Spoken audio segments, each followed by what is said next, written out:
অনেকেই আছেন যারা শত্রুর কারণে মানসিক অশান্তি বা জীবনের নানা বাধার সম্মুখীন হচ্ছেন।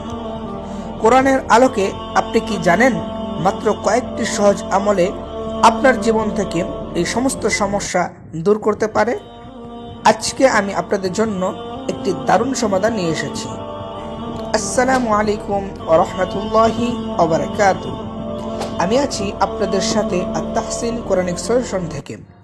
আজকে আমরা জানব কিভাবে শত্রুর হাত থেকে নিজেকে রক্ষা করতে কোরআনিক তদবির করতে পারেন। আমলটি জানতে ভিডিও শেষ পর্যন্ত না টেনে দেখুন। শত্রুর হাত থেকে রক্ষা পাওয়ার জন্য সূরা ফালাক ও নাস অত্যন্ত কার্যকর। প্রতিদিন সকাল ও রাতে এই দুটি সূরা 3 বার করে পড়ুন এবং আল্লাহর উপর ভরসা রাখুন। আপনি যদি মানসিক অশান্তি অনুভব করেন তাহলে আয়াতুল কুরসি পাঠ করুন।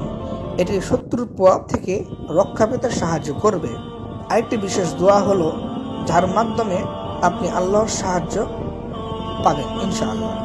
দোয়াটি হলো বিসমিল্লাহির রহমানির রহিম, হাসবুনাল্লাহু ওয়া নি'মাল ওয়াকিল। এটি দৈনিক 100 বার পড়ার চেষ্টা করুন। আল্লাহর উপর ভরসা রাখুন এবং নিয়মিত আমলগুলো করুন। আপনি শত্রুর প্রভাব থেকে মুক্তি পাবেন ইনশাআল্লাহ। আত-তাহসিন কোরআনিক সলিউশনের সাথেই থাকুন এবং নতুন দোয়া ও সমাধানের জন্য আমাদের চ্যানেলটি লাইক, কমেন্ট ও শেয়ার করুন এবং সাবস্ক্রাইব করতে ভুলবেন না। ভালো থাকুন, সুস্থ থাকুন।